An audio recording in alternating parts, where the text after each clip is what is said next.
Ra'iisul Wasaaraha Soomaaliya Xasan Cali Kheyre ayaa gudoomiyay shir ay ka qayb galeen gudoomiyaasha guddiyada ka hortagga Covid-19 ee dowlad goboleedyada oo looga hadlayay dardargelinta dadaallada lagu xakameynayo faafidda iyo saameynta bulshada uu ku yeelanayo cudurka Covid-19.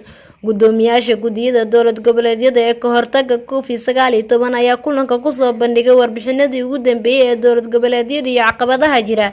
Ra'iisul Wasaare Xasan Cali Kheyre oo cadeeyay in dowladda federaalku ay dadaalkeeda oo dhan isugu geynayso wax ka qabashada Covid-19 ayaa ku baaqay in wadajir loo wajaho cudurkan lana jibaaro dadaalada maadaama lagu jiro xilli aad u adag.